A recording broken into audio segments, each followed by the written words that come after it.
जो एक डाव्या विचारसरणीचा प्रभाव सगळ्या क्षेत्रांच्या मध्ये वाढलेला होता, हा इतका प्रचंड प्रमाणावरती वाढला की आपण विचार कसा करायचा, आपल्या धर्मात काय सांगितलंय हे सुद्धा ते ठरवणार. 17 फेब्रुवारी 1883ला एडनच्या कारागृहामध्ये, तेव्हा भारतात जेव्हा बातमी आली आणि मग केसरीमध्ये छापून आली, त्यावेळेला ती वाचल्यानंतर हरिभाऊ चापेकरांनी धोत्राच्या सोग्यानी घराच्या एका कोपऱ्यात उभं राहून आपले डोळे पुसले. त्यांचा लहान मुलगा त्यांना विचारतोय की बाबा काय झालं म्हणून. तद्दन थाप इतिहास म्हणून ज्या वेळेला डोक्यावर मारली जाते आणि आमच्याकडचे लोक सो कॉल्ड बुद्धिवादी ज्या वेळेला हीच थाप परत परत सांगत राहतात, त्यावेळेला हिचा मूळ उगम कुठे झाला आहे. बरं, यातून एक साधी गोष्ट विचार जर करायला गेलं तर, जर ती अपवित्र झालेली जागा होती तर म्हणून ती पाडली असं गृहीत धरलं, तर अपवित्र जागेवरती पवित्र मशीद कशी बांधली.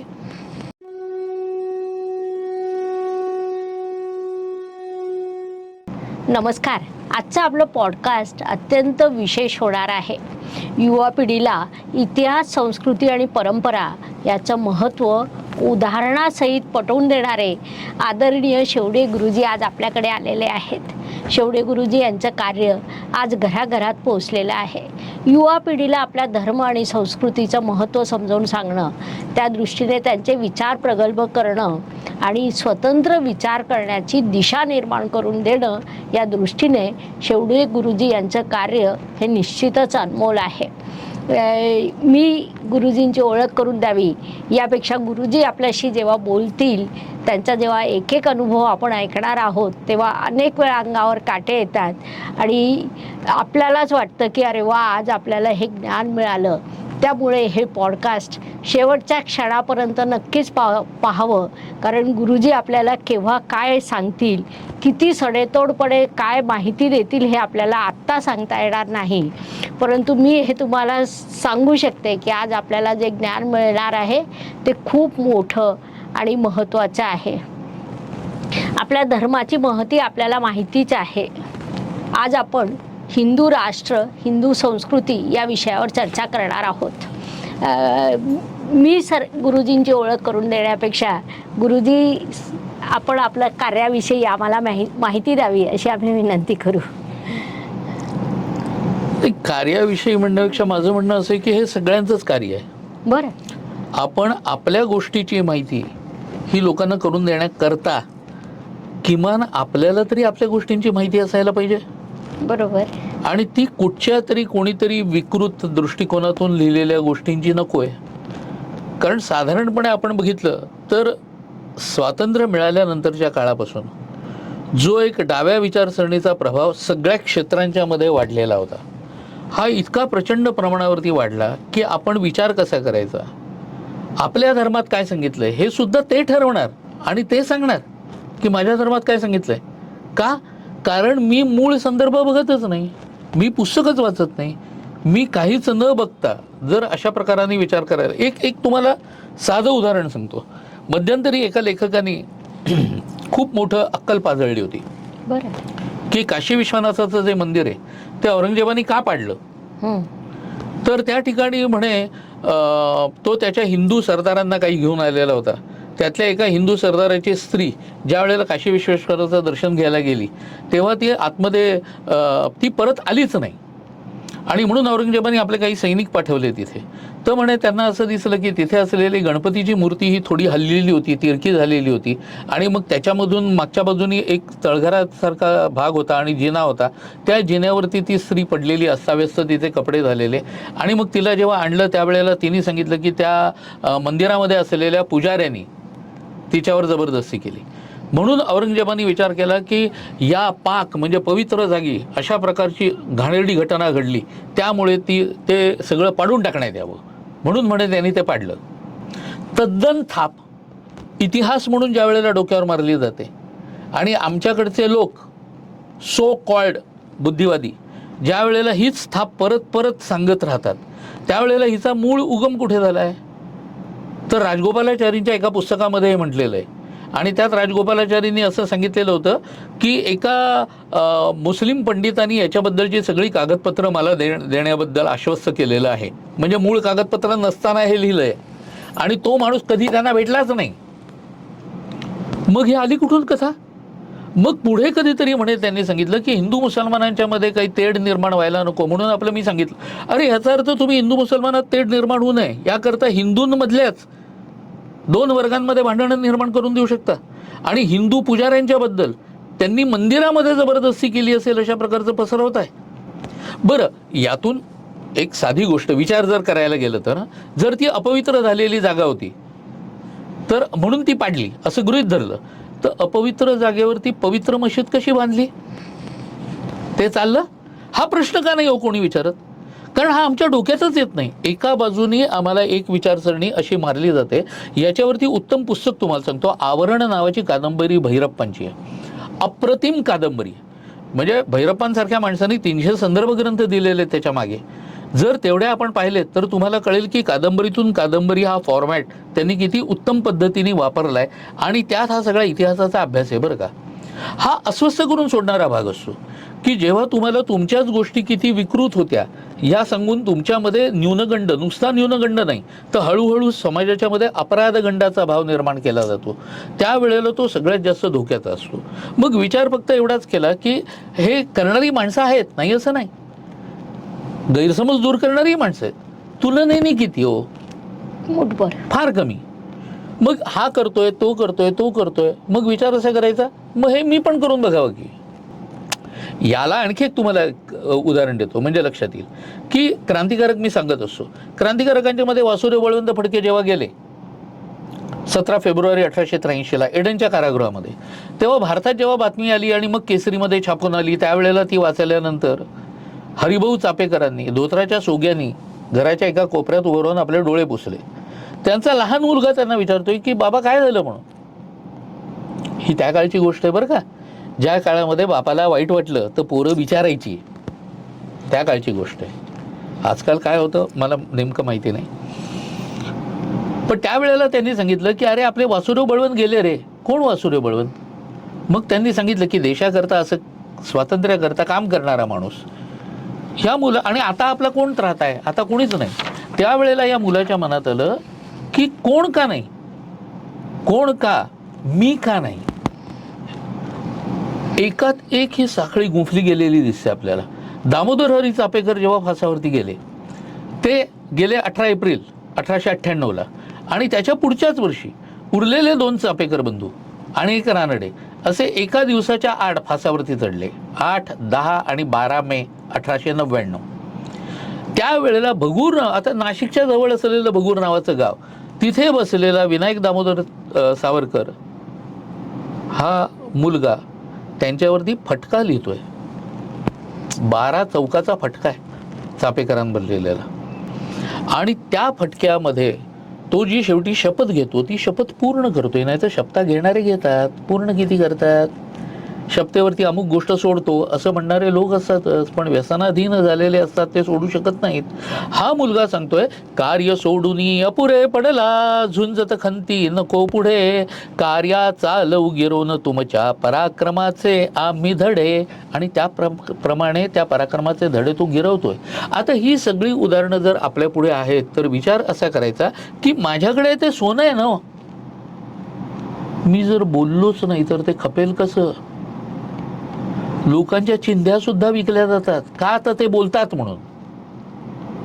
मग आपण अशा पद्धतीने पुढच्या पिढ्यांच्या पर्यंत जे हे आपलं पाथेय आहे हे द्यायला पाहिजे, पुढच्या पिढ्यांपर्यंत पोचवायला पाहिजे. म्हणून लेखन आणि व्याख्यान. बरं, हे खूप नकळत्या वयापासून सुरू झालेलं आहे, प्रोसेस असणार ही. कारण नकळत्या वयापासून तान्हं असल्यापासून वडील त्यांच्या कार्यक्रमांना मला घेऊन जायचे आणि वडिलांची व्याख्यानं, प्रवचनं याचे कुठेतरी संस्कार हे कानावरती होत गेले.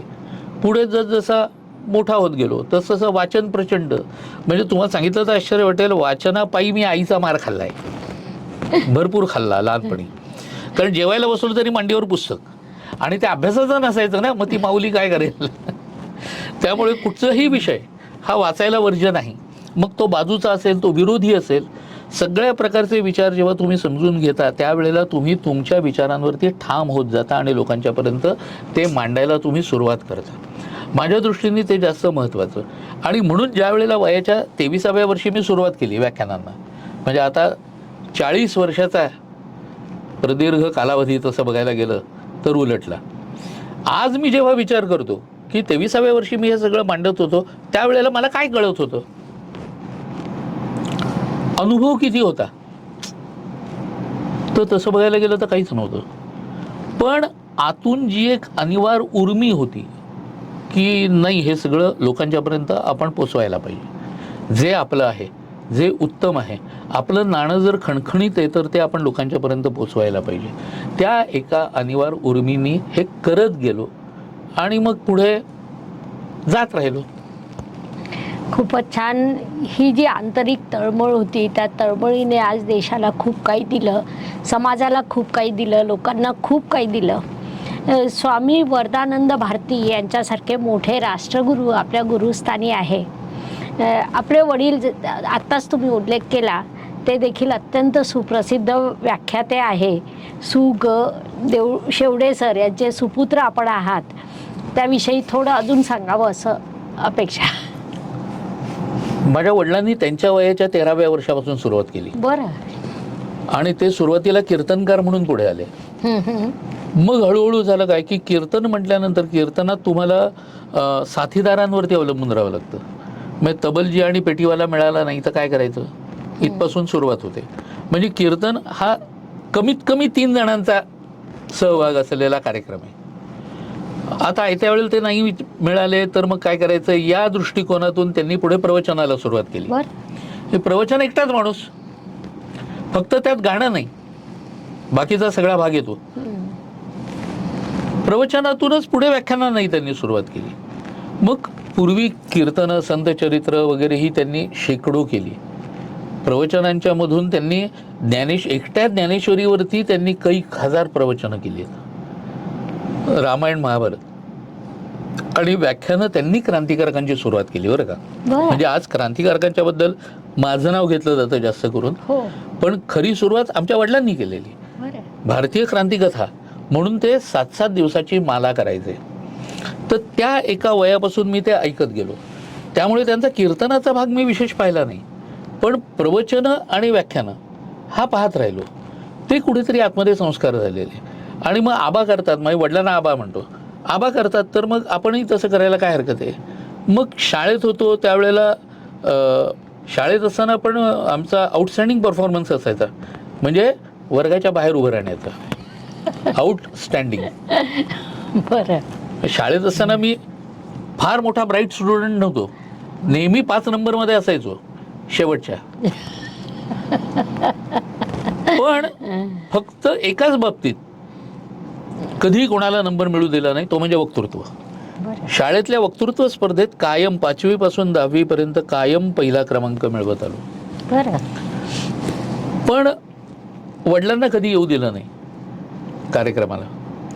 मी बोलायला लागल्यानंतर सुद्धा त्यांना येऊ देत नसायचो, कारण त्यावेळेला मनावरती एक दडपण असायचं की एवढा मोठा वक्ता, महाराष्ट्रभर त्यांचं नाव झालेलं, तर एवढा मोठा वक्ता समोर आल्यानंतर आपण बोलू शकू की नाही, असं कुठेतरी एक दडपण यायचं. त्यांनी अनेक वेळा मला विचारून झालं. मग शेवटी त्यांनी मला फार सुंदर एक हे सांगितलं बरं का.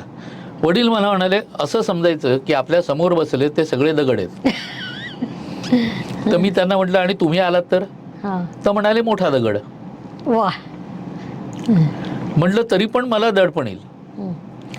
एक दिवस मला असं वाटतं गिरगावामध्ये गोराराम मंदिरामध्ये माझी प्रवचन होती महिनाभर.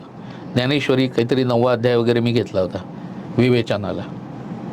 प्रवचन सुरू झालं आणि 15-20 मिनिटं झाली असतील, त्यावेळेला समोरून अगदी सगळ्या लोकांच्यातून चालत चालत ते येऊन माझ्या पुढे बसले. बोलण्यात काही फरक पडला नाही. म्हणजे त्यांनी माझी भीती अशा पद्धतीने घालवली अगदी सहजपणे, आणि स्वतः तसं करून दाखवून. म्हणजे त्यांच्या मनावरही दडपण नव्हतं, किंवा किंबहुना त्यांना माझ्यापेक्षा जास्त खात्री असेल की आपलं पोरगं कुठेही बावचळणार नाही, त्या ह्याच्यात बावरणार नाही, कुठेही तो चुकेल असं नाही, ही त्यांना जास्त खात्री असेल.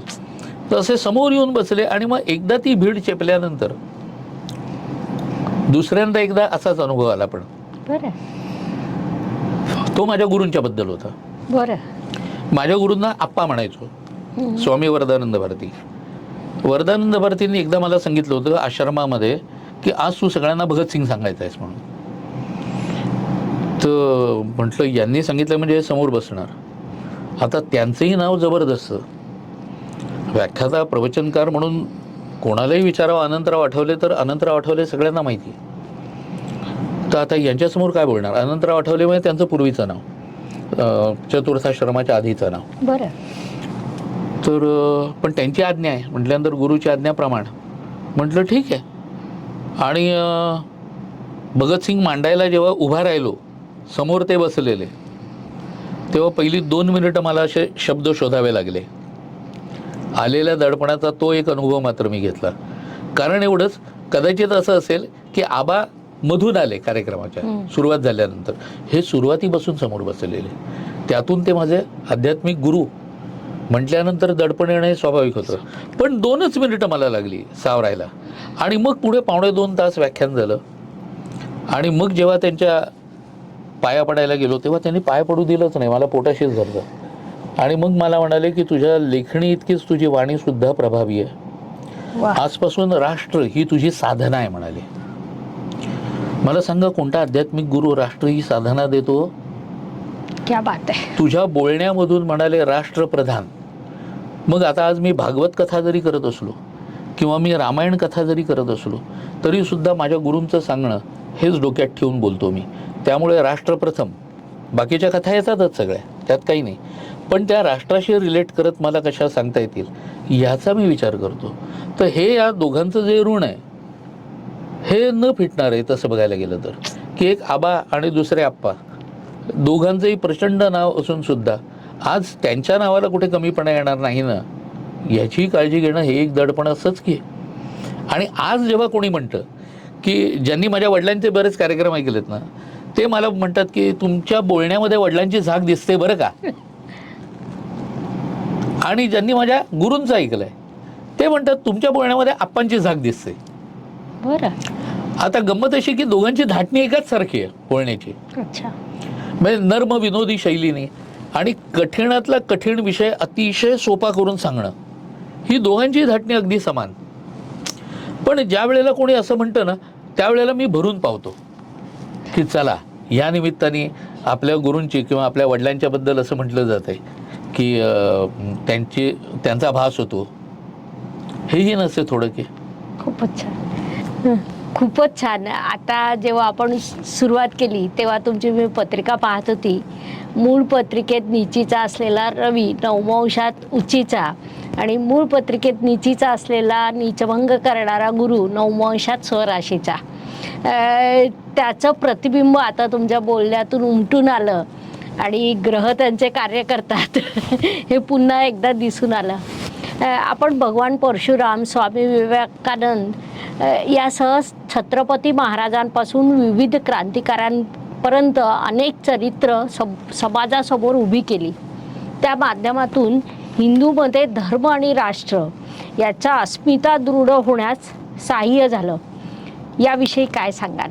कारण आमच्या चॅनलच्या दर्शकांना ही सर्व माहिती हवी आहे. नाही, तुम्हाला एक गोष्ट सांगू का की जाणीवपूर्वक जे जे काही आपलं आहे ते हीन कसं आहे होय याचा जेव्हा प्रचार केला जातो, जसं तुम्ही भगवान परशुरामांचंच उदाहरण घेतलं, भगवान परशुरामांवरती माझं पुस्तक आहेच. अधिक परशुरामांच्यावरती जे आक्षेप घेतले जातात त्यांचं मी खंडन करतो. आता गंमत अशी आहे, तुम्हाला एक उदाहरण सांगतो म्हणजे तेवढं पुरेसं आहे की परशुरामांनी 21 वेळा पृथ्वी निक्षत्रिय केली. म्हणजे काय केलं? म्हणजे काय केलं? निक्षत्रिय या शब्दाचा अर्थ एकही क्षत्रिय न राहणं. मग एकदाच केलं जातं ना, 21 वेळा कसं? हा प्रश्नच आमच्या डोक्यात येत नाही. याचाच अर्थ हे कुठेतरी खोटं बोललं जात आहे.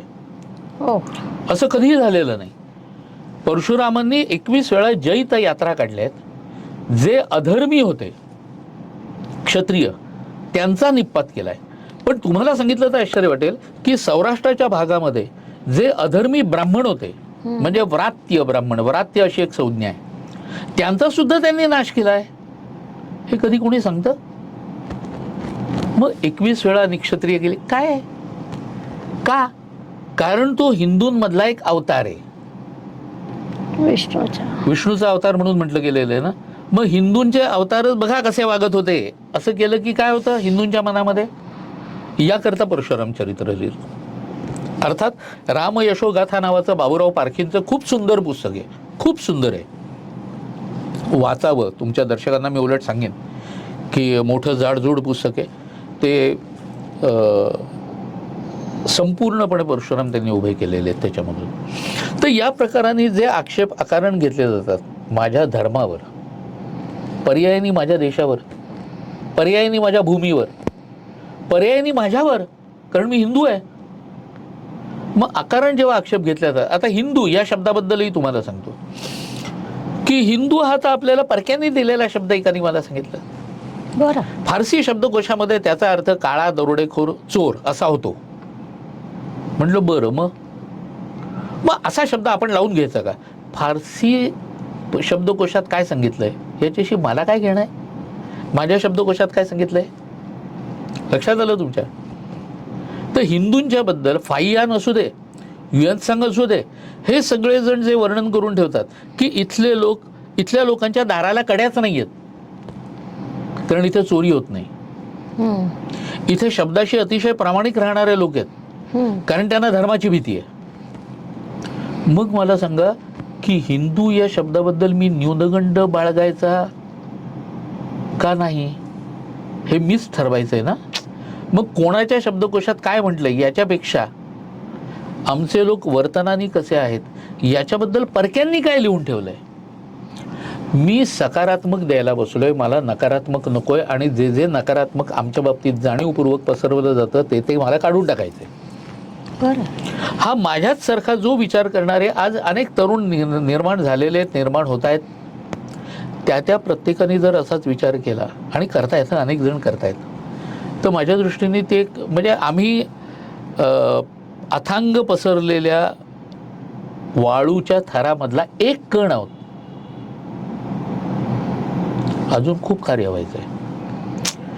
शंकराचार्यांना त्यांच्या एका शिष्याने विचारलं होतं की तुमच्याकडे ज्ञान किती आहे? तर आचार्य म्हणाले तुला एकट्याला का दाखवू, सगळ्यांना दाखवतो. मग त्यांनी दुसऱ्या दिवशी सकाळी सगळ्यांना बोलवलं, नदीच्या काठावरती सगळे उभे राहिले, आणि आचार्यांनी त्यांच्या हातातला जो दंड होता तो नदीच्या पाण्यात बुडवला आणि वर काढला. तो दंडाला लागलेलं सगळं पाणी असं निथळत खाली पडत होतं. सगळ्यात शेवटी एक थेंब लटकत राहिला दंडाच्या खाली. आचार्य म्हणाले बाळांनो, ज्ञान ज्याला म्हणतात ते या वाहणाऱ्या पाण्यासारखं आहे, माझ्याकडे आहे तो लटकणारा एक थेंब. क्या बात आहे. मला सांगा, शंकराचार्यांसारखा माणूस असा विचार करतो, तिथे आमच्यासारख्यांनी आपल्याला एवढीशी प्रसिद्धी मिळाली म्हणून फुलून जायचं असतं का? तर बेडकीनी बैल व्हायचा प्रयत्न करत बसायचं नसतं. त्यामुळे आपण जिथे आहोत, जिथून आपल्याला जमेल तसा खारीचा वाटा हा उचलायचा प्रयत्न करता आला तरी तेवढं खूप झालं. असा विचार जर प्रत्येकाने केला तर थेंबे थेंबे तळे साचे असं येऊ शकतं. त्यामुळे प्रयत्न करत राहणं एवढं आपल्या हातात आहे. ग्रेट. खूपच छान. काश्मीरचा ऐतिहासिक आणि सांस्कृतिक अभ्यास या विषयावर आपण PhD ही पदवी घेतलेली आहे. काश्मीरविषयी आपलं बरंच लिखाण आहे, त्याबद्दल काही सांगता येईल? काश्मीर नामा हा माझा ग्रंथच आहे. होय, मराठीतला. काश्मीरची एक गंमत झाली होती की खरं म्हणजे काश्मीर कधी फार मोठा डोक्यात असलेला विषय नव्हता. तो माझ्या गुरूंनी दिलाय मला. बरं. त्यांनी मला सांगितलं की तुझं काश्मीरवर पुस्तक यायला पाहिजे. 1999 मध्ये त्यांनी मला सांगितलं. पण म्हणाले काश्मीरमध्ये उतरल्याशिवाय लिहायचं नाहीस. बरं. हां, आता मोठे लोक जेव्हा असं बोलतात ना तेव्हा ते का बोलतात असं आपल्याला त्या क्षणाला वाटतं. त्या दिवसापासून मी काश्मीरचा अभ्यास सुरू केला, कारण गुरूंनी सांगितलंय. अभ्यास सुरू केला, व्याख्यानही द्यायला सुरुवात केली. 2002 मध्ये माझ्या गुरूंनी समाधी घेतली. मला 2003 मध्ये काश्मीरमध्ये उतरायला मिळालं. आता मी जर विचार असा केला होता असता की ज्यांनी सांगितलं त्याने तर समाधी घेतली, आता कशाला जायचं आहे, पण तसं नाही केलं. 2003 मध्ये काश्मीरमध्ये उतरलो, भरपूर पायी फिरलो. कारण तुम्ही जेव्हा पायी एखादा भूभाग बघत असता तेव्हा तिथला भूगोलही तुमच्या लक्षात येतो. सर्वसामान्य माणसाला तुम्ही बोलतं करत जाता, सर्वसामान्य माणसाच्या मनामध्ये काय आहे काय नाही आहे ते जाणून घेऊ शकता. आणि आणि बरंच काही. कारण मी तिथे अतिरेक्यांनाही भेटलो, काश्मीर युनिव्हर्सिटीतही जाऊन आलो आणि युनिव्हर्सिटीतले लोकसुद्धा त्यांचा बुद्धिभेद कसा झालेला आहे ते मी अनुभवू शकलो. कारण जेव्हा मला सांगितलं की take article 370 back and we will get freedom, म्हटलं हाऊ? तर it is because of agreement. म्हटलं ॲग्रीमेंट बिटवीन होम? तर म्हणे पंडित नेहरू अँड शेख अब्दुल्ला. म्हटलं ती काय या दोघांच्या म्हणजे वडिलार्जित प्रॉपर्टी वगैरे होती की काय? आणि म्हटलं संविधान लागू झालं 1950 मध्ये आणि त्यातलं एकच आर्टिकल 47 मध्ये लागू कसं होईल? तर नाही, ते तुम्ही काही म्हणा, पण 47 साली झालेलं ॲग्रीमेंट. प्रोफेसर्स पण असं बोलतात, याचं आश्चर्य वाटलं. आणि मग कळलं की बुद्धिभेदाचा हा भाग कुठपर्यंत जाऊन पोहोचलाय. काश्मीरमध्ये फिरताना सर्वसामान्य माणसाशी बोलताना सुद्धा बफर स्टेट वगैरे ते लोक मला सांगायचे बफर स्टेट. म्हटलं तुम्हाला बफर स्टेट म्हणजे काय काय कुठे माहिती आहे? स्वित्झर्लंड जसं बफर स्टेट आहे तसं काश्मीर राहायला काय हरकत आहे?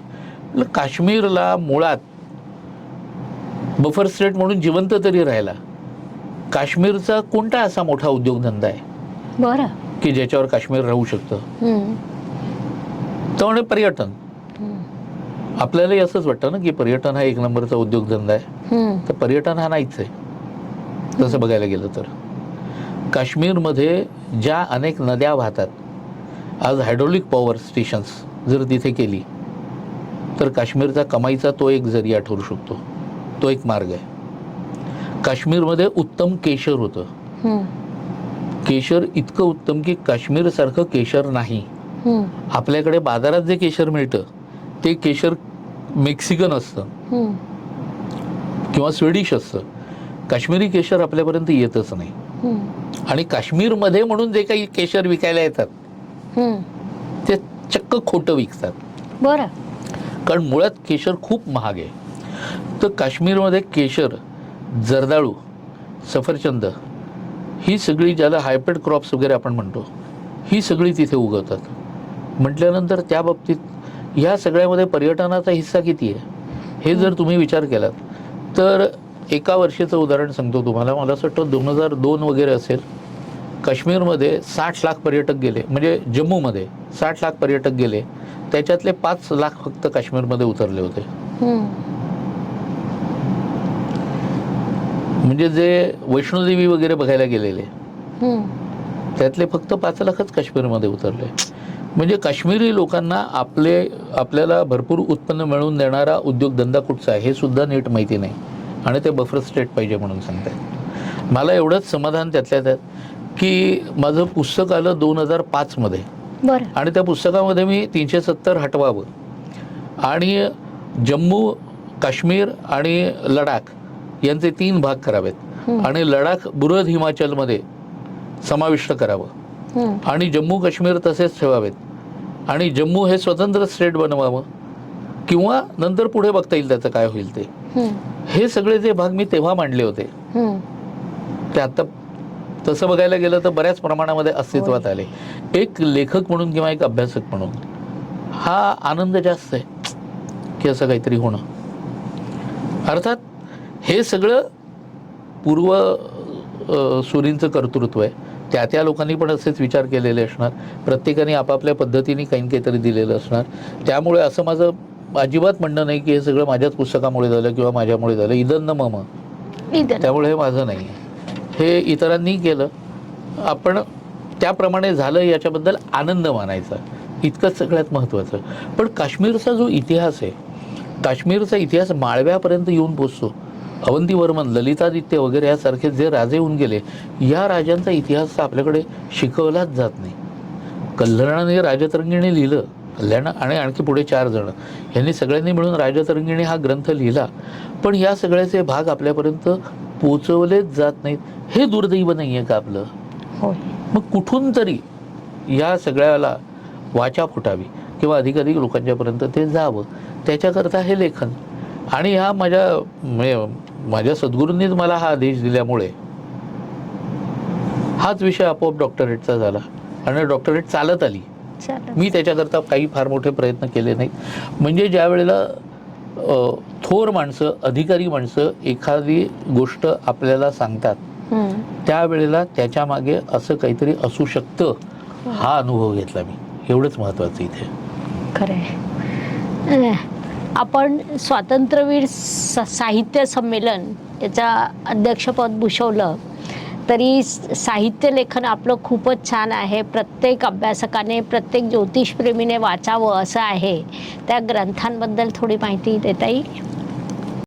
कठीण आहे. सावरकर साहित्य संमेलनाचा मी 2 वेळा अध्यक्ष होतो. योगायोगाने दोन्ही संमेलनं कल्याणमध्येच झालेली होती. बरं. पण सावरकर साहित्य संमेलनं ही आंतरराष्ट्रीय पण झाली आहेत आणि तिथे तिथे मी प्रमुख वक्ता होतो. म्हणजे लंडनमध्ये झालेलं आहे बरं एक सावरकर साहित्य संमेलन, नंतर ऑस्ट्रेलियात झालेलं आहे सिडनीला, मॉरिशसमध्ये झालेलं आहे आणि तुम्हाला सांगितलं तर आश्चर्य वाटेल दुबईमध्ये झालंय. बरं. आणि या सगळ्या ठिकाणी मी प्रमुख वक्ता होतो. बरं. तर त्यामुळे हा एक आनंद वेगळा आहे की सावरकर ज्या भूमीवर गेलेच नाहीत त्या भूमीवरही सावरकर साहित्य संमेलन होते. हे काय कमी आहे का? तर अशाही गोष्टी आयुष्यात आल्या. लेखनाच्या बाबतीत म्हणाल तर मी लेखन ठरवून असं केलं नाही. साहित्यामधले वेगवेगळे प्रांत हाताळले गेले एवढं नक्की.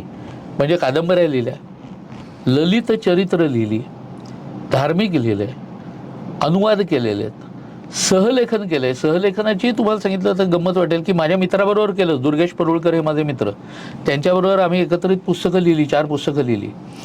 माझ्या मुलाबरोबर सहलेखन केलंय. बरं. त्याच्याबरोबरची माझी 3 पुस्तकं आहेत. बरं. इतकंच नाही, माझ्या वडिलांबरोबर सहलेखन केलंय. क्या बात आहे. आणि त्याच्याबरोबर म्हणजे मला असं वाटतं असा एकमेव लेखकच येईन की ज्यांनी मुलाबरोबर आणि वडिलांबरोबर सहलेखन केलेलं आहे. नंतर लेखसंग्रह प्रकाशित झालेले आहेत, म्हणजे प्रवास वर्णन प्रकाशित झालेले आहे, ऐतिहासिक प्रकाशित झालेले. म्हणजे मी साहित्यामधले काव्य आणि कथासंग्रह एवढे 2 भाग हाताळले नाहीत. बाकीचे जवळपास सगळे भाग मला हाताळता आले. की जी काही 51 पुस्तकं लिहिली गेली, या 51 पुस्तकांच्या मध्ये ह्या अशा विविध प्रांतांमधून विचरण करता आलं, हे मी माझ्या दृष्टीने भाग्याचं असं समजतो. ग्रेट. 51 पुस्तकं, नॉट अ जोक. आदी शंकराचार्याच्या चारित्र्याविषयी काय सांगाल? आदी शंकराचार्यांना 32 वर्षाचं मिळालेलं आयुष्य. होय. म्हणजे एका श्लोकामध्ये असं सांगतात, 8 वर्षे चतुर्वेदी, 12 सर्वशास्त्रविद, 16 कृतवान भाष्यम, 32 मुनिरभ्यगात. वयाच्या 8व्या वर्षापर्यंत 4ही वेदामध्ये पारंगत, 12व्या वर्षापर्यंत सर्व शास्त्रांमध्ये पारंगत, 16व्या वर्षी प्रस्थानत्रयीवर ज्यांनी भाष्य केलं असे आचार्य हे वयाच्या 32व्या वर्षी स्वलोकी गमन करते झाले, स्वर्गलोकी. वयाच्या 32व्या वर्षापर्यंत एवढंच आयुष्य या माणसाला मिळालं. आणि 32 वर्षाच्या आयुष्यामध्ये या माणसाने 2दा आर्यावर्त भ्रमण केलंय पायी. 4 ठिकाणी 4 मठ देशाच्या 4 कोपऱ्यांमध्ये हे त्यांनी स्थापन केले. आणि पाखंड मतखंडनाकरता आपलं उभं आयुष्य वेचून, त्यावेळेला 72 पंथोपपंथ होते, त्या सगळ्यांना एका वैदिक ध्वजाखाली आणलं. हे आचार्यांचं केवढं मोठं कार्य आहे. त्यानंतरच्या काळामध्ये कमी आयुष्य मिळालेलं पण मोठं काम केलेले आपल्या इथे विदर्भातले एक संत आपल्याला दिसतात, गुलाबराव महाराज. गुलाबराव महाराजांचंही मी चरित्र लिहिलंय बरं का. त्यांना तर 34 वर्षाचं आयुष्य मिळालेलं. बरं. आणि वयाच्या 3-4 महिन्यामध्ये डोळे गेलेले. आणि अशा अवस्थेमध्ये माणसांनी 133 ग्रंथ लिहावेत, त्यातले 11 संस्कृतमध्ये. हे काम केवढं मोठं आहे. तर ही माणसं हे सगळं कुठून घेऊन येतात हो, असं कोणी विचारलं तर मी त्याला सांगतो तिथून आलेलं असतं. त्यावेळेला हे लोकांच्यापर्यंत माऊलींचं ज्ञानेश्वरी, आज इतकी वर्ष झाली तरी ज्ञानेश्वरी असू दे, किंवा जगद्गुरू तुकाराम महाराजांचा गाथा असू दे, किंवा समर्थांचा दासगोबोध असू दे, मनाचे श्लोक असू देत, हे आत्तापर्यंत सुद्धा लोकांच्या लक्षात आहे. नवे अनेक लोक त्यांच्यावरती अभ्यास करत असतात, आपापल्या आकलनाप्रमाणे लिहित असतात, वाचत असतात, बोलत असतात. कशाचं द्योतक आहे. हा सगळा सुवर्ण खजिना आपल्याकडे आहे. असं असून सुद्धा आपण स्वतःला गरीब म्हणायचं का हो? का? तर कोणीतरी सांगतंय, बाहेरचं कोणीतरी सांगतंय तुमच्या धर्मामध्ये काय, तुमच्या अमक्यामध्ये काय, तुमच्या तमक्यामध्ये काय. म्हणून मी तुमच्या ज्योतिषशास्त्रावरती आक्षेप घेणारे का कमी आहेत? खूप आहेत. ज्यांनी स्वतः अभ्यासच करायचा नाही. लक्षात घ्या, एखाद्या गोष्टीवरती आक्षेप घ्यायला किंवा एखादी गोष्ट खोटी आहे असं म्हणायला 3च गोष्टी लागतात. जीभ लागते, स्वरयंत्र लागतं आणि बोलण्याची ताकद लागते. बस. अक्कलही लागत नाही. बरोबर. कारण एखादी गोष्ट आहे असं म्हणायला अभ्यास लागतो, नाहीये म्हणायला अभ्यास लागतो का? देव नाहीये असं जर उद्या कोणी म्हटलं तर त्याला आपण म्हणतो का सिद्ध करून दाखव म्हणून? पण शेवटे म्हणाले देव आहे की कुणीतरी म्हणणार सिद्ध करून दाखवा. म्हणजे आहेला अभ्यास लागतो, नाहीयेला अक्कल सुद्धा लागत नाही. तसं तुमच्या शास्त्राचा अभ्यास न करता तुमचं शास्त्र मोडीत काढणारे लोक आहेत की नाही? खूप आहेत. उलट त्याच्यावरतीच आणखीन बडबडणारे असेही लोक आहेतच की. मग या सगळ्याला आपण किती लक्ष द्यायचं या सगळ्यांच्याकडे आणि किती बघायचं त्यांच्याकडे, यापेक्षा आपण आपलं काम करत राहावं. आणि आपल्याला ज्या वेळेला ठाम विश्वास असतो की आपलं नाणं खणखणीत आहे आणि 52 कशी सोनं आपल्याकडे आहे, त्यावेळेला बिनकसाच्या लोकांच्याकडे कशाला लक्ष देत बसायचं? ग्रेट. आपण प्रसिद्ध व्याख्याते, लेखक आहात. परखडपणे मत मांडण्याची शैली आत्ताच आपण पाहिली. छोट्या छोट्या उदाहरणातून आपण जनमानसात पोहोचतात. भारताला स्वातंत्र्य मिळालं की त्याने ते मिळवलं. मिळाले शब्दप्रयोगातून भीक मागण्याची भावना येते, तर मिळवलं शब्दप्रयोगातून पौरुष्य निर्माण होतं की जे आपलं अभिजात मराठी भाषेवर प्रभुत्व आहे. नाही हो, जर आपणच विचार केला तर आपल्याला कळतं ना की इतकी वर्ष आम्ही ऐकत आलोय, शाळा असू दे, कॉलेज असू दे, कुठेही असू दे, 15 ऑगस्टचे जे कार्यक्रम होतात त्यावेळेला कोणी येणारा म्हणतो 15 ऑगस्ट रोजी भारताला स्वातंत्र्य मिळालं. मिळालं मिळालं मिळालं हा शब्द इतक्या वेळेला त्या पोरांनी ऐकलेला असतो. तो घासून गुळगुळीत झाल्यासारखा शब्द आहे. त्यावरून स्वातंत्र्य काय सहज मिळालंय का हा विचार येतो का मनात? मिळालं असं ऐकल्यानंतर. स्वातंत्र्य सहज नाही मिळालेलं. सहज मिळतात 2च गोष्टी, एक भीक आणि दुसरी दान. या 2 गोष्टी मिळतात. स्वातंत्र्य या दोनापैकी काय आहे? म्हणून म्हटलं की फक्त एकाच अक्षराचा फरक आहे. स्वातंत्र्य मिळालं म्हणण्यापेक्षा स्वातंत्र्य मिळवलं. हे मिळवलं म्हणण्यामध्ये जोश आहे, पौरुष आहे, पराक्रम आहे, तेज आहे. मिळालं मध्ये काय आहे? म्हणून जाणीवपूर्वक मी तो शब्दप्रयोग अधिकाधिक रूढ करायचा प्रयत्न करतोय. जसं तुम्हाला सांगतो ना, आणखीन गमतीदार, लोकमान्य टिळकांचं जे वाक्य आहे प्रसिद्ध, स्वराज्य हा माझा जन्मसिद्ध हक्क आहे आणि तो मी मिळवणारच. आता हे मुळात चुकीचं वाक्य आहे. कारण लोकमान्यांचं असं बोललं की कोणीतरी विचारतं लोकमान्यांपेक्षा तुम्हाला जास्त अक्कल आहे का? कसं शक्य आहे? लोकमान्य केव्हाही मोठे आहेत. पण लोकमान्यांचं मुळातलं वाक्य इंग्रजीतलं आहे. बरं. ज्यांनी पहिल्यांदा भाषांतर केलं त्यांनी चुकीचं केलं. लोकमान्यांचं इंग्रजीतलं वाक्य आहे, Swarajya is my birthright and I shall have it. हे त्यांचं इंग्रजी वाक्य आहे. आता गंमत बघा, स्वराज्य हा माझा जन्मसिद्ध हक्क आहे किंवा अधिकार आहे, काही म्हणा, हा जन्मसिद्ध आहे ना. मग जन्मसिद्ध याचा अर्थ काय? जन्माबरोबर आलेला ना. मग जो जन्माबरोबरच आलेला आहे तो मिळवायचा असेल का? अच्छा, तो आहेच ना. मला जन्माबरोबर मिळालेला आहे म्हणून तर मी त्याला जन्मसिद्ध हक्क म्हणतोय. म्हणजे तो मिळवायचा नाहीये. मग मला काय मिळवायचंय?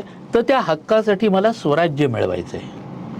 स्वराज्य हा माझा जन्मसिद्ध हक्क आहे आणि ते मी मिळवणारच येईल. स्वराज्य हा शब्द नपुंसकलिंगी आहे ना, ते स्वराज्य ना, तो स्वराज्य नाही. म्हणजे मग योग्य वाक्य होतं, स्वराज्य हा माझा जन्मसिद्ध अधिकार आहे म्हणा, हक्क आहे म्हणा, आणि ते मी मिळवणारच.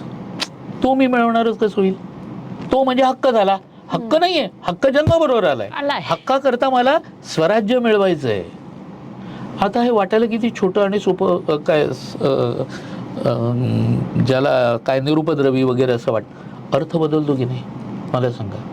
संपूर्ण अर्थ बदलतो. आणि बदललेला अर्थ. आणखी तुम्हाला गमतीदार सांगतो की बरेच जण ना आमका कार्यक्रम आज संपन्न झाला असं म्हणतात. कार्यक्रम संपन्न कसा होईल? संपन्न या शब्दाचा अर्थ काय? संपन्न या शब्दाचा अर्थ धनी, श्रीमंत, अशाला म्हणतात ना संपन्न. मग कार्यक्रम संपन्न झाला या शब्दाला काय अर्थ आहे? कार्यक्रम पार पडला म्हण. संपन्न झाला काय म्हणतोयस? तो हिंदीतला शब्द आहे. हिंदीमधले असलेला अर्थ वेगळा आहे आणि मराठीतला अर्थ वेगळा आहे. आणखी एक तुम्हाला सांगू, ते टेलिफोनवरती आपण सतत ऐकतो ना की ये नंबर अभी व्यस्त आहे. हे ऐकून ऐकून आपण मराठीत सुद्धा असंच म्हणतो की नाही मी जरा कामात व्यस्त होतो. व्यस्त हा शब्द बरोबर आहे? चुकीचा शब्द आहे. आपण शाळेमध्ये शिकलोय ना गणितामध्ये व्यस्त प्रमाण वगैरे. व्यस्त याचा अर्थ उलटा. मग मी व्यस्त होतो काय? मराठीत शब्द आहे ना त्याला व्यग्र होतो. मी कामामध्ये व्यग्र होतो. आता इतके साधे साधे शब्द आपण दैनंदिन आयुष्यामध्ये सुद्धा चुकीचे उच्चारतोय. आपण मराठी असे आपुली आमुची मायबोली, ही मायबोली म्हणजे MY बोली झाली आहे. MY मायबोली अशी सध्या झाली आहे. त्यामुळे आपण जे शब्द उच्चारतोय ना त्यांच्या अर्थाकडे सुद्धा आपण लक्ष देत नाही आणि आपण निघालोय मराठी अभिजात भाषा बनवायला. आपणच आपल्या भाषेची हेळसांड करतोय. आता ह्याला कोण काय करणार मला सांगा. त्यामुळे या सगळीकडे लक्ष नको का द्यायला. मला सगळ्यात हसू कधी येतं माहिती आहे का, की एखादा कार्यक्रम वगैरे असला ना की त्यात सूत्रसंचालन सुरुवात करतं. आदरणीय व्यासपीठ म्हणजे काय असतं? म्हणजे काय असतं? जर तुम्हाला अख्ख्या त्या मंचालाच उद्देशून म्हणायचं असेल तर मग आदरणीय व्यासपीठ म्हटल्यानंतर आणि समोर ठेवलेल्या खुर्च्यांनो असं म्हणायला पाहिजे की नाही? तर ते योग्य ठरतं. मुळात ते व्यासपीठ नसतं. व्यासपीठ ज्याच्यावर बसून प्रवचनकार प्रवचन करतो त्याला आणि फक्त त्यालाच व्यासपीठ म्हटलं जातं. इतर ठिकाणाला मंच म्हटलं जातं. त्याच्यावरून नाटक सादर होणार असेल तर त्याला रंगमंच म्हटलं जातं. पण आजकाल राजकीय सुद्धा मंच असला तरी त्याला व्यासपीठच म्हणतात. अरे व्यासपीठ, व्यासांचं पीठ आहे ते. व्यास ज्याच्यावर बसून प्रत्यक्ष व्यास बोलतात अशी ऐकणाऱ्यांची भावना असते म्हणून प्रवचनकाराच्या पीठाला व्यासपीठ म्हटलं जातं. काय बोलतोय त्या शब्दाचा अर्थ नको का लक्षात घ्यायला? नारदाची गादी म्हणतात की नाही कीर्तनकार ज्याच्यावर उभं राहून कीर्तन करतो त्याला. का आपण कधी असं म्हणतो नारदाची गादी घातली चला आता झोपूया असं म्हणतो का? नारदाची गादी ही कशा करताय? त्याच्यावर उभं राहून कीर्तनकार कीर्तन करतो कारण नारदांना आद्य कीर्तनकार म्हटलं जातं. प्रत्येक शब्दांना त्यांचे त्यांचे अर्थ आहेत. त्यामुळे तसे ते अर्थ नकोत का वापरायला? हे आपण वापरत नाही हो आपली भाषा असून. आता किती भाषेबद्दल पण सांगायचं का? म्हणून सावरकरांनी जे भाषा शुद्धीचा कार्यक्रम घेतला हातात की आपण आपल्या भाषेतले शब्द वापरावेत आणि याच्याकरता ते जे आग्रही असायचे ते या कारणाकरता हे लक्षात घ्यायला पाहिजे.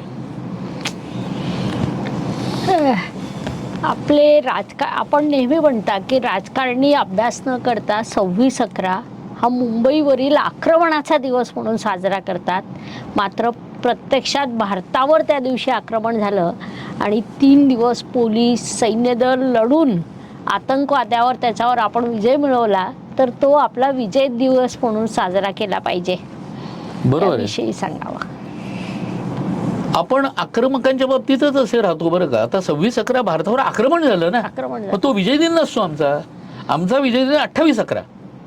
त्यावेळेला आमच्या कमांडोजनी हे सगळं बिमोड करून टाकला.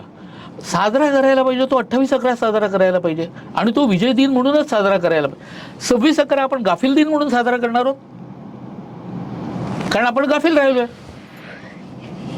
तेव्हाच हे तर घुसले. त्यामुळे 28/11 ज्या कमांडोजनी आपले प्राण दिले, 26/11ला नो डाऊट तुकाराम ओंबळेंच्यासारखा माणूस सुद्धा गेलाय. पण माझं म्हणणं ह्या सगळ्यांची स्मृती म्हणून आपण एकत्रित 28/11 हा विजय दिन म्हणून साजरा करायला पाहिजे. अहो असं बऱ्याच वेळेला होतं कारगिल दिन आपण साजरा करतो. कारगिल काय होतं? कारगिल आपल्याच गाफीलपणामुळे हाताशी पडलं होतं ना. आणि जे हातात गेलं आपल्या नाकर्त्या लोकांच्यामुळे हातात गेलं कारगिल. ते हे कसं झालं माहिती आहे का की आम्ही घरामध्ये गाफीलपणे झोपलोय, चोर घरात घुसले, त्यांनी चौपाई सकट आम्हाला उचलून बाहेर ठेवलं. सकाळी जाग आल्यानंतर बघतोय अरे आपण रस्त्यावर आहोत आणि मग आपण शेजार पाजारच्यांना बोलवलं अरे माझ्या घराचा ताबा घेतला बरं का. आणि मग आम्ही जाऊन आमचं घर ताब्यात घेतलं आणि मग आम्ही तो दिवस घर ताब्यात घेतल्याचा दिवस म्हणून साजरा करायला लागलो. त्याबद्दल सत्यनारायण घातला आणि गाव जेवण घातलं. गाफीलपणा आपला आहे. आणि कारगिलमध्ये 400च्या वर जवान आणि अधिकारी आपले मेलेत. हे कुठेतरी याची जाणीव नको गावात मध्ये. ही जाणीव असणं म्हणजेच राष्ट्र भावना असणं. राष्ट्र म्हणजे वेगळं काही नाही. राष्ट्र म्हणजे एकमेकाच्या सुखदुःखाशी समरस होणारा लोकसमूह म्हणजे राष्ट्र. मला कारगिलच्या वेळेला मेलेले माझे जे काही शूर सैनिक, अधिकारी वगैरे ही सगळी माणसं आहेत, ही सगळी माणसं तिथे गेल्याबद्दल दुःख होत असेल ना, तर मी राष्ट्र म्हणून घेण्याच्या लायकीचा आहे. तो कुठेतरी उन्मादाचा दिवस आहे असं मला वाटत नाही. म्हणजे त्यांना हाकलून दिलं, त्यांच्यावर आपण विजय मिळवला, मान्य आहे, त्याबद्दल आनंद आहे. पण गाफीलपणा कोणाचा होता? ती शिखरं हातात जाणे इतका गाफीलपणा कोणाचा होता हे नाही विचार करत कोणी. आपण बऱ्याच वेळेला अशा गोष्टींना विसरून जातो किंवा त्याच्यावर विचार करत नाही.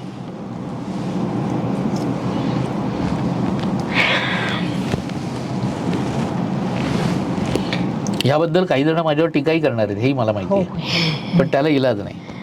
होय. भारतीय स्वातंत्र्य युद्धातील वीर, शौर्यगाथा, इतिहास, संस्कृती मांडण्याची राष्ट्रसेवा आपण सातत्याने करीत आहे. ज्यावेळी संपूर्ण देशामध्ये डावी विषकल्ली हा शब्द वापरते मी, लोकांचं मन दूषित करू पाहत होती, त्यांचा तो दूषित भाव नाहीसा करून आपले विचार मांडण्याचं, प्रवाहाविरुद्ध पोहण्याचं काम आपण करता, त्याविषयी सांगावं. डावी विषवल्ली आपल्याकडे वाढत आलेलीच. 1950 सालापासून तसं बघायला गेलं तर शिक्षण खातं आणि तत्सम गोष्टी त्यांच्या हातात गेल्या. युरी बेझमेनोव्ह या KGB एजंटनी तो भारतात आला होता. त्यावेळेला त्यांनी पाहिलं की तो KGBचा एजंट म्हणूनच आला होता आणि आपलं आणि रशियाचं सख्य असलं तरी गळ्यात गळे घालू आणि एकमेकाचं हित चिंतू अशी आंतरराष्ट्रीय पॉलिसी कधीही नसते. प्रत्येक राष्ट्र स्वतः सबल व्हायलाच बघत असतं. त्या दृष्टीने युरी ज्या वेळेला भारतात आला त्यावेळेला त्यांनी भारतातली अवस्था पाहिली आणि मग त्यांनी विचार केला की या देशाला खड्ड्यात घालण्यासाठी मी इथे आलोय.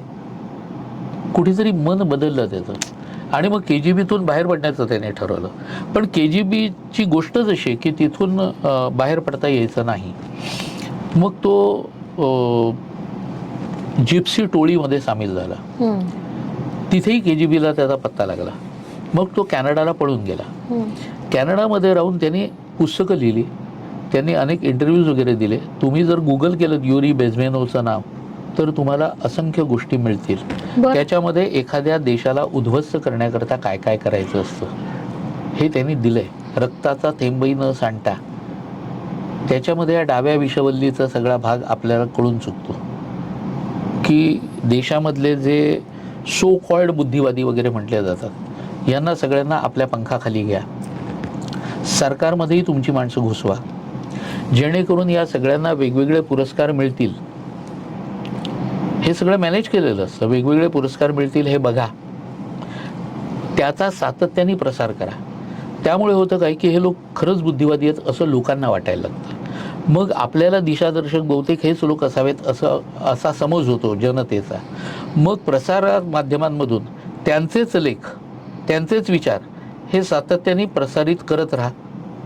म्हणजे लोक तेवढंच एकमार्गी फक्त ऐकत राहतात, दुसऱ्या बाजूचा विचारही त्यांच्या मनात येत नाही, अशा पद्धतीने ते वाचत राहतात आणि मग त्यांचा बुद्धिभेद आपोआप होतो. एकदा बुद्धिभेद झाला की त्याच्यानंतर लोकांच्या मनामध्ये त्यांच्या असलेल्या श्रद्धास्थानांच्या बद्दलची घृणा निर्माण करा. म्हणजे तसं वाङ्मय पोचवायला सुरुवात करा आणि ते एकदा झाल्यानंतर लोकांचं बुद्धिभेद इतका होतो की त्यांना 10 वेळा खोटं ऐकल्यानंतर 11व्यांदा माणसाला ते खोटं आहे खरं वाटायला लागतं. कुठेतरी बुद्धिभेद निर्माण व्हायला सुरुवात होतो आणि मग त्याच्या पुढच्या काळामध्ये तुम्हाला जे हवं ते तुम्ही करू शकता. याच्यामध्ये करायचं काय की जे सरकारविरोधी किंवा देशविरोधी कारवाया वगैरे जे करतात अशांना सुद्धा देशभक्त ठरवा. बरं. हां. मग याकूब मेमनला फासावर चढवण्याच्या पूर्वी आपल्याकडे एका वर्तमानपत्राने लिहिलं होतं की तो लहानपणी किती अभ्यासू होता, तो किती हुशार होता. भलामण करायची, ही भलामण करण्यासारखी गोष्ट आहे. आज तो देशाचा शत्रू होता, तो लहानपणी त्याचा काय आम्हाला लहानपणीचे पाठ आमच्या अभ्यासक्रमात नको आहेत, आदर्श नाही आहे. देशामध्ये बॉम्बस्फोट घडवणारा माणूस आणि त्यामुळे इथल्या निष्पाप लोकांच्या हत्येला कारणीभूत असलेला माणूस, अफजल गुरु. आणखी एक आहे उदाहरण, अशी उदाहरणं तुम्हाला कितीतरी मिळतील की ज्यांना ग्लोरिफाय करत गेले ते तिथून आणि ग्लोरिफिकेशन जाणीवपूर्वक करत राहायचं, जेणेकरून देशशत्रू जे आहेत ते तुम्हाला हिरो वाटायला लागतील. आणि अशा रीतीने देशाचा एकदा कणा मोडलात की देशाच्या पोलीस दलाला, सैन्य दलाला देशाविरुद्ध उठाव करायला चिथावणी द्यायची. हे सगळं युरी बेझमेनोव्हने लिहून ठेवलेलं आहे. माझ्या सत्य सांगाना नावाच्या पुस्तकामध्ये मी याच्यावरती विस्तृत 5 लेख लिहिलेले आहेत. आणि युरी काय सांगतो ते सगळं मी त्याच्यामध्ये लिहिलंय. आणि डावी विषवल्ली हे माझं पुस्तक आहेच. त्याच्यामध्ये डाव्या विषवल्लीचे कसे कसे संपूर्ण, म्हणजे युरोप उद्ध्वस्त जवळपास करून झाला, अमेरिका तर उद्ध्वस्त केलीच आहे, आणि आता भारत हे सगळ्यात मोठं कुरण मिळालं. भारतातल्या लोकांना असं वाटतं की डावे लोक निवडणुकांमध्ये हरले. एक गोष्ट लक्षात घ्या की एखादं सैन्य ज्या वेळेला एखाद्या किल्ल्यामध्ये बंदिस्त असतं त्यावेळेला त्या किल्ल्यामध्ये ते शक्तिमान असतं. जेव्हा ते किल्ल्यातून बाहेर पडतं त्यावेळेला ते पसरतं लोकांमध्ये, आणि मग ते त्यांचे विचार अधिकाधिक लोकांच्यापर्यंत पोहोचवायचा प्रयत्न करतं. तसं आज पश्चिम बंगालमधून डावे पराभूत झालेत, त्रिपुरातून डावे पराभूत झालेत, केरळमधून आज ना उद्या होतील. याचा अर्थ डावे नेस्तनाबूत झाले असं तुम्हाला वाटतं? नाही. आजही त्या एका चित्रपटातला कोणत्या डायलॉग आहे ना, काश्मीर फाईल्स मधला, की सत्ता बेशक सत्ता तुम्हारी हो लेकिन सिस्टम हमारी है. हे जे सिस्टम हमारी आहे ना हे अजूनही असावं. या सगळ्यातून लोकांच्या पर्यंत हे पोहोचवणं. आमचे मित्र आहेत का अभिजित जोग म्हणून, त्यांचंही डावी वाळवी नावाचं पुस्तक अलीकडच्या काळात आलेलं आहे. अप्रतिम आहे. म्हणजे तुमच्या दर्शकांना मी मुद्दाम सांगतो की माझं डावी विषवल्ली अनुवादित पुस्तक आहे, आणि अभिजित जोगांचं डावी वाळवी हे पुस्तक जर वाचलं तर बऱ्याच गोष्टी कळतील. वुकिझम म्हणजे काय हे अभिजित जोगांच्या पुस्तकातून अधिक चांगल्या रीतीने कळेल. आणि तो आता आपल्याकडे कसा येऊ घातलेला आहे. तर हे सगळं फार भयानक आहे हो. ज्ञानवापी, मथुरा यावरून सध्या देशभरात प्रचंड गदारोळ माजलेला आहे. या मंदिरांविषयी आपण काय सांगू इच्छिता? केवळ एवढीच मंदिरं नाही आहेत. बरं, आपण ज्या वेळेला मुघलांच्या कागदपत्रांचा अभ्यास करतो, कागदपत्रातली नोंद असलेली मंदिरं जवळपास 36,000 आहेत म्हणून सांगितलं जातं. बरं, मग मला सांगा, ज्या वेळेला कोणी म्हणतं की काशी, अयोध्या आणि मथुरा एवढी 3च आम्हाला द्या, बाकीची काही आमची मागणी नाही, तेव्हा मला असं म्हणणाऱ्यांना असं विचारावं असं वाटतं की हे तुम्हाला हिंदू समाजाने सांगितलं का की एवढी 3च मंदिरं द्या? कागदोपत्री उल्लेख असलेल्या इतर मंदिरांचं काय? कोणी काही बोलतच नाही यावरती. त्यावेळेला जैसे थे वगैरे आम्ही म्हणत जातो. बरं, याही बाबतीत असंच झालं ना शेवटी की जो अयोध्येमधला विवादित ढांचा पाडला गेला, तो विवादित ढांचा जो होता म्हणजे आमचंच मंदिर आम्ही रिनोव्हेशनसाठी पाडलं आणि ते आता रिनोव्हेट झालं. त्यावेळेला त्याच्याकरता आणखी एक जागा त्यांना म्हणून दिली. म्हणजे तुम्ही आमचं काही एक्वायर करा. म्हणजे माझ्या घरात कोणीतरी शिरायचं, माझं गळ बळकवायचं, आणि मग त्यांनी माझ्या घराचा ताबा सोडण्याकरता म्हणून मी कुठेतरी त्याला एक 1 रूम किचनचा फ्लॅट घेऊन द्यायचा. हा काय प्रकार आहे? हे नाही कळत माझ्यासारख्या सामान्य माणसाला की असा काय प्रकार असतो. आता निर्णयाचा आदर ठेवून हे बोलतोय बरं का मी, कारण निर्णय आल्यानंतर तसं वागणं तुम्हाला भाग असतं. पण हे असं का केलं जातं हे मला कळत नाही. म्हणून माझं म्हणणं, मथुरा आमची आहेच, कागदोपत्री पुरावेत. औरंगजेबाचं फरमान आहे केशवदेवाचं मंदिर पाडून टाकण्याच्या बद्दलचं, तिथल्या मूर्ती कुठे गाडाव्यात हे सुद्धा सांगितलेलं. असे सगळे भाग आपल्यासमोर आहेत आज समोर. तरीही अजूनही आम्हाला असं वाटतं नाही जाऊ दे ना, कशाला उगाच काहीतरी करत बसायचं. ही टिपिकल हिंदू मनोवृत्ती आहे. मला काय त्याचं. सावरकरांचं पुस्तक आहे मोपल्याचे बंड अथवा मला काय त्याचं, ते एकदा वाचा म्हणजे कळेल आपल्याला. इंडिया की भारत याविषयी आपलं मत काय?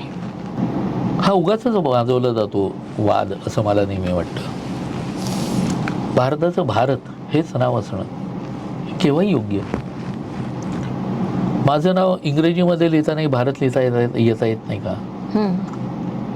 तर मग दुसऱ्याने कोणीतरी मला दिलेलं नाव हे का घ्यावं?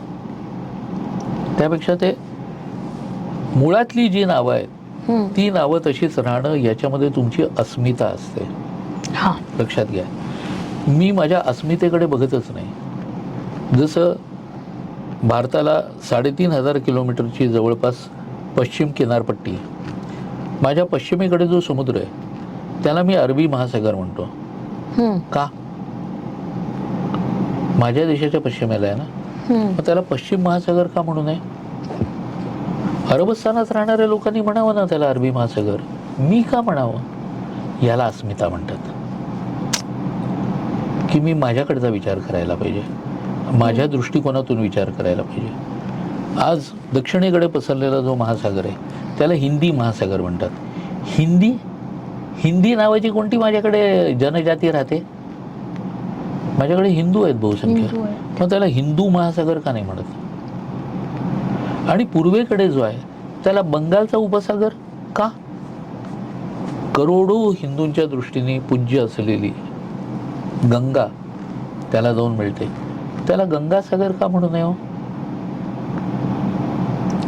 खूप गमतीदार गोष्टी अशा आपल्याला मिळत राहतात हो, की आपल्या देशाच्या पश्चिमेला असलेल्या देशांना आपण मध्य पूर्वेतले देश म्हणतो की नाही? माझ्या देशाचे कुठे मध्य पूर्वेला आहेत? ते ब्रिटिशांच्या मध्य पूर्वेला आहेत. म्हणून ब्रिटनने त्यांना मिडल ईस्ट म्हटलंय. मग ब्रिटनने मिडल ईस्ट म्हटलं, ते सगळीकडे कायम झालं, आम्ही त्याला मिडल ईस्टच म्हणतो. पण ते माझ्या मिडल ईस्टला आहेत का? ते माझ्या मिडल वेस्टला आहेत. अशा काही गमतीदार गोष्टी आपल्याला मिळत जातात. आणि मग आपण जर मूळ नावाच्याकडे गेलो तर ते अधिक योग्य नसतं का? साधी गोष्ट आहे ना. आपलं सध्याची शिक्षण पद्धती ही मॅकेले प्रणीत आहे आणि भावी पिढी जर सुसंस्कारित व्हावी तर हिंदू धर्मातील ग्रंथ म्हणजे रामायण, महाभारत, भगवद्गीता, उपनिषद यांचा समावेश शिक्षणात करावा का? का नाही?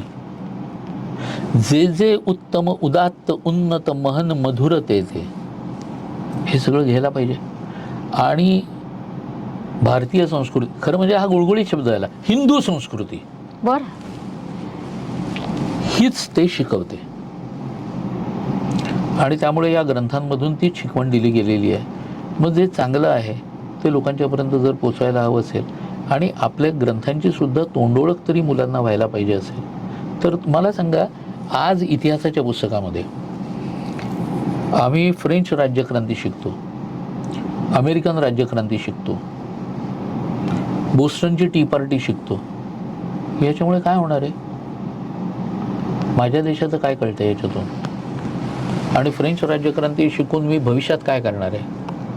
मला माझ्या देशाचाच इतिहास नीट माहिती नाही आणि मी फ्रेंच राज्यक्रांतीचा विचार करतोय का?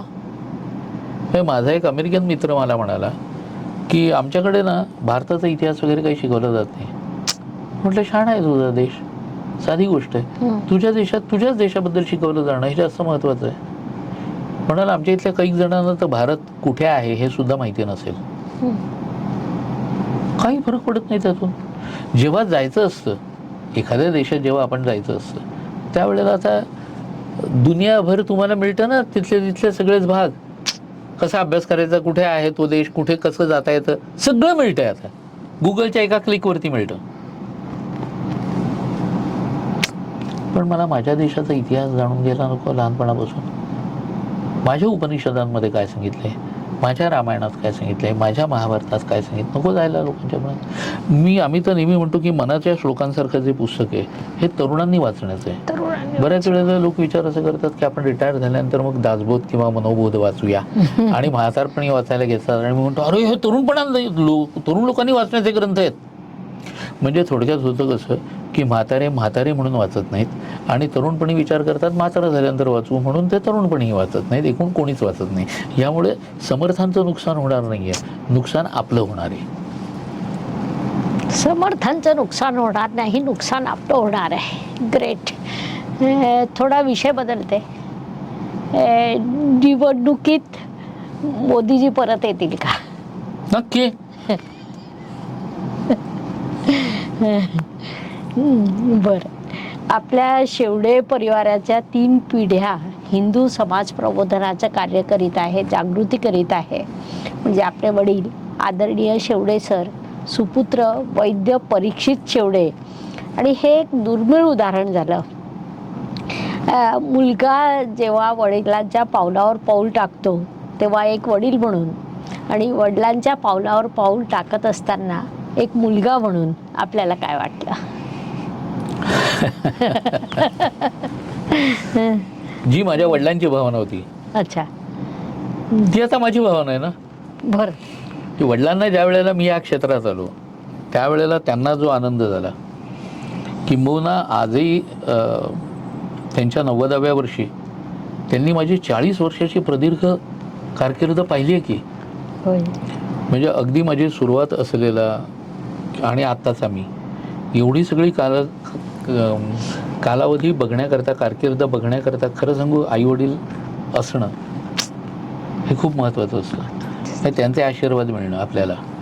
भले काही ठिकाणी मतभेद असू शकतात पण ते वैचारिक असतात. वैचारिक मतभेद असणं हा भाग वेगळा असतो. आणि आई वडील म्हणून माझी आई आत्तापर्यंत होती, गेल्या वर्षी आई गेली माझी, पण इतक्या वयापर्यंत आईने मला बघणं आणि तिला त्या वयात जे वाटत असेल, त्या वयात म्हणजे मी शाळेत असतानाच्या, मगाशी माझी कारकीर्द मी सांगितलीच तुम्हाला, तर त्यावेळेला अर्थात आमच्या सुदैवाने आपल्या वेळचे पालक हे मार्क्सवादी नव्हते. पोरांना इतके मार्क्स पडायला पाहिजे, तितके मार्क्स पडायला, असे मार्क्सवादी नव्हते. सुदैवाने त्यांना पास झाला याच्यातच आनंद जास्त असायचा. आणि आमच्या शिक्षकांना तर आम्ही 10वी पास झाल्याचा आनंद आमच्यापेक्षा त्यांना जास्त झाला, की पुढच्या वर्षीपासून तुमची तोंड बघायला लागणार नाहीत म्हणून. तो भाग आणखीन वेगळा. पण ठीक आहे, मजेचा भाग सोडून द्या. पण याच्यामध्ये वडिलांना झालेला तो एक आनंद, किंबहुना कुठच्याही म्हणजे काही वेळेला ते 2-4 पुरस्कारांना हजरसुद्धा होते, तर त्यावेळेलाचा आनंद हा डोळ्यात दिसतो ना. आज मी त्या ठिकाणी की माझा मुलगा हा आज ज्या वेळेला बोलायला उभा राहतो तो माझ्यापेक्षाही आक्रमक आहे. नवीन पिढी असल्यामुळे आणखी नवीन नवीन सगळीच आजकालचे गॅजेट्स आणि तत्सम गोष्टी त्यांना हाताशी उपलब्ध असतात, त्यामुळे माझ्यापेक्षा त्याच्या बोलण्याला अधिक धार आहे. आणि पुढची पिढी नेहमी पुढेच जायला लागते हेच आईवडिलांना वाटत राहतं. आणि आज एक मुलगा म्हणून तो काळजी घेणं आपल्या वडिलांची, कारण की डॉक्टरही येतो, ही ज्या पद्धतीने तो करतो आजसुद्धा. नाही तर आता आपलं काय, आता आपण एवढे एस्टॅब्लिश झालो आहे, डॉक्टर म्हणूनही एस्टॅब्लिश आहे, तो वक्ता म्हणूनही एस्टॅब्लिश आहे, लेखक म्हणूनही 10 पुस्तकं त्याची प्रकाशित झाली आहेत म्हटल्यानंतर. पण असं कुठेही त्याच्या गावीसुद्धा नाही. म्हणजे थोडक्यात माझ्या वडिलांनी मला एक सांगितलं होतं, तेच मी माझ्या मुलाला सांगितलं, आणि ते आज तो त्याच्या व्याख्यानातून पण सांगतो. बरं. तो म्हणतो आमचे वडील असं सांगतात की तुमचं डोकं आभाळाला भिडायला पाहिजे, इतके उंच व्हायला पाहिजेत, पण त्याच वेळेला जमिनीवरचे पाय सुटू द्यायचे नसतात, हे लक्षात ठेवायचं. ग्रेट. तर त्यामुळे असा मुलगा मिळाल्याचा आनंद आणि अभिमान ह्या दोन्ही गोष्टी आहेतच, त्यात वाद नाही. ही बॅटन रेस आहे, खरं सांगू विचारांची बॅटन रेस आहे. त्या 1600 मीटरच्या रॅलीमध्ये नाही का, ते बॅटन हातात घेऊन धावत असतो माणूस, तो 400 मीटर झालं की पुढच्या हातात देतो, तो पुढे जाऊन 400 मीटर झालं की त्याच्या पुढच्या, तशी विचारांची बॅटन रेस आहे. ही आमच्या एका पिढीकडून दुसऱ्या पिढीकडे, दुसऱ्या पिढीकडून तिसऱ्या पिढीकडे अशी गेली, याचाच आनंद जास्त आहे. खूपच छान. आमच्या ॲस्ट्रोगुरू डॉक्टर ज्योती जोशी या चॅनलवरून दर्शकांना काय संदेश द्याल? खरं सांगू, संदेश देण्या इतका मी काही मोठा नाही. ही एक गोष्ट, माझा विचार आहे की जे जे आपलं आहे ते ते उत्तम आहे, याच्यावरती भरोसा ठेवा. जर कोणी बुद्धिभेद करायला लागला तर किमान मूळ ग्रंथ वाचावं. तुम्हाला आणखी एक गमतीदार उदाहरण देतो, म्हणजे लक्षात येईल तुमच्या. वटसावित्री आली ना की ती सत्यवान सावित्रीची कथा फिरायला लागते सगळीकडे, आणि मग त्याच्यामध्ये त्या सावित्रीने सांगितलं की 7 जन्म हाच पती हवा.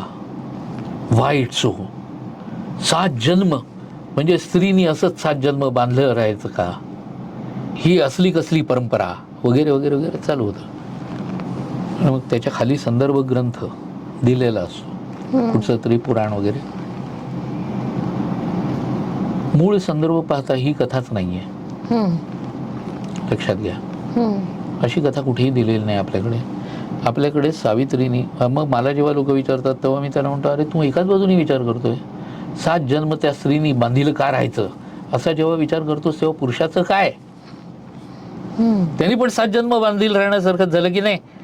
मग म्हटलं त्याचा का नाही विचार केला जात.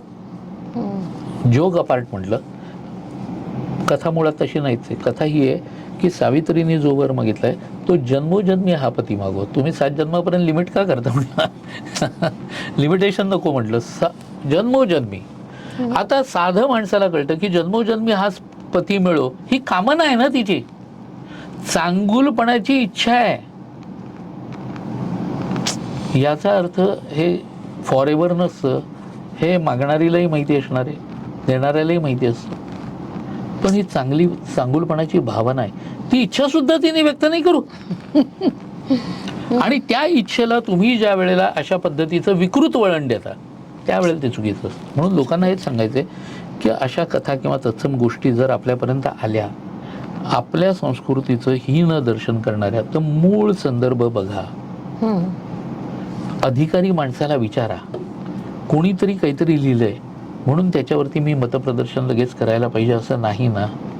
आणि मुळात आपल्या देवदेवतांच्याबद्दल किंवा संस्कृतीबद्दल जेव्हा असे वाईट फॉरवर्ड्स येतात तेव्हा किमान आपण ते फॉरवर्ड करू तरी नाही, एवढा तर विवेक बाळगायला पाहिजे. बरोबर. आता आपण रॅपिड फायर प्रश्नाकडे वळणार आहोत. छोटे प्रश्न, छोटी उत्तरं, पटकन. जर तुम्ही या क्षेत्रात आला नसता तर काय झाला असता? अभिनेता. बरं. कारण माझी निवड झाली होती. अच्छा. म्हणजे मी पूर्वी 1984 मध्ये लिटिल थिएटर केलेलं होतं. तिथे सुधाताई करमरकरांनी इथे ओशाळला मृत्यूमध्ये जो रोल संभाजी महाराजांचा काशीनाथ घाणेकर करायचे, त्या रोलसाठी माझी निवड केली होती. बरं. म्हणजे मी इतपत बऱ्यापैकी अभिनेता होतो. पण मग पुढे आमच्या वडिलांनी आम्हाला सांगितलं की या क्षेत्रामध्ये मामा पेन्शन सारखा एखादाच असतो, बाकीचे सगळे 4थ्या अंकामध्ये कसे वाहून जातात. हे अनेकांची आपण जीवनं पाहिली, वडिलांनी त्यावेळेला सांगितलेलं. आता अनेक जण खूप चांगल्या पद्धतीचे आहेत, ती गोष्ट वेगळी. तर म्हणाले तुला बघ आता चॉईस इज युअर्स. आणि मग त्या क्षणाला मी रंगमंचाकडे पाठ फिरवली आणि केवळ व्याख्यान प्रवचन या क्षेत्रामध्ये आलो. पण सुधाताईंच्या बरोबर केलेल्या त्या ओळीचा उपयोग मला खूप झाला बरं का. कारण आमच्यामध्ये वाचिक अभिनय तरी आहे ना. होय. आणि मुद्राभिनय. होय. तुम्हाला शारीरिक अभिनय बाकी काही करायचा नसतो, पण वाचिक आणि मुद्राभिनय याच्यामध्ये त्याचा उपयोग झाला मला. आणि मी पाठ फिरवल्यामुळे महाराष्ट्र एका मोठ्या अभिनेत्याला मुकला. छान छान छान. समजा राजकारणात जाण्याची संधी मिळाली तर कोणत्या पक्षात जाल? काँग्रेस. अहो सुधारण्याची संधी तिथे आहे ना. त्यांना सुधारण्याची गरज आहे. बरं बरं. आवडता राजकीय नेता कोणता? नरेंद्र मोदी. बरं. आता तर निश्चितपणे तेवढाच आहे. तेवढाच आहे. आवडता अभिनेता आणि आवडती अभिनेत्री कोण? कठीण आहे सांगणं. कित्येक जण आहेत असे, पण संजीव कुमार आवडतो. बरं. आणि नूतन आवडते. वा. तुमच्या आयुष्यातील एखादा अविस्मरणीय क्षण सांगा. खरं तर मी दोन्ही मगाशी सांगितले बोलताना, आबांच्या बद्दलचा आणि आप्पांच्या बद्दलचा. होय. हे अविस्मरणीयच होते. बरोबर आहे. तुम्हाला राग आला तर तुम्ही काय करता? गप्प बसतो. बरं. नाही, हा आम्ही उपायशास्त्रात, ज्योतिषशास्त्रात अनेक वेळा उपायशास्त्र म्हणून सांगत असतो की ज्या पत्रिकेत अशी विशिष्ट ग्रहस्थिती असते, जशी तुमच्या पत्रिकेत चंद्रमंगळ युती आहे, अशा व्यक्तीने राग आला तर 10 मिनिटं शांत बसावं. मी गप्प बसतो. आपल्या आईविषयी काय सांगाल? लहानपणापासून तिच्या शिस्तीतच वाढत आलो. सांगितलं ना, तिच्या हातचा मार भरपूर खाल्ला. बरं. पण त्याच वेळेला तिच्यामुळे अनेक वक्ते ऐकले. म्हणजे केवळ वडीलच नाहीत, तर अनेक राजकीय असोत, धार्मिक असोत, कुठेही काही कार्यक्रम असला आमच्या इथे, तर ती संध्याकाळी आधी सांगायची की अमक्या ठिकाणी अमक्याचं व्याख्यान आहे रे, किंवा अमक्याचं प्रवचन आहे, आणि पुढे एवढंच म्हणायचे की गेला नाहीस तर जेवायला मिळणार नाही. छान. कारण आल्यानंतर विचारायची काय सांगितलं त्यांनी ते मला सांग म्हणून. बरं. त्यामुळे अशी माता लाभणं हे एका परीने भाग्याचंच आहे. बरं, चिडणं रागावणं हे स्वाभाविक आहे ना आई म्हणून. जर शाळेत मुलगा जातोय आणि जर तो अभ्यासाचं पुस्तकच वाचत नसेल, त्यावेळेला 4 आणे रस्यकथा मला होत्या, तुम्हाला आठवते का? बाबूराव अर्नाळकर, नंतर गुरुनाथ नाईक, शरश्चंद्र वाळिंबे, काशीकर, अशा बऱ्याच जणांचे त्याला 4 आणे रस्यकथा मला म्हणायचे. एवढी छोटी पुस्तकं असायची. ती पुस्तकं शाळेच्या पुस्तकाच्या मध्ये मस्त लपायची. मग पुस्तकात पुस्तक घालून वाचणं असं ज्या वेळेला करायचो, त्यावेळेला ती दुसरं काय करेल. बरोबर आहे. त्यामुळे त्याबद्दल तक्रार काहीच नाही. तो तो तो एक काळ असतो. पण त्याच्यानंतरचा आताचा तिने माझा काळ बघितलाच आहे ना. त्यामुळे आई केव्हाही ग्रेट. आता तुम्हाला 2 पर्याय दिले जातील, त्यातून एक पर्याय निवडायचा. विचार करायला वेळ नाही. भगवद्गीता की रामायण? दोन्ही. मराठी की संस्कृत? संस्कृत. आई की वडील? आई. यूट्यूब की फेसबुक? फेसबुक. मुलगा की बहू? मुलगा की बहू? हा, मुलगाच. पैसा की समाधान? समाधान. श्रीकृष्ण की श्रीराम? दोन्ही. भारतीय जनता पार्टी की काँग्रेस?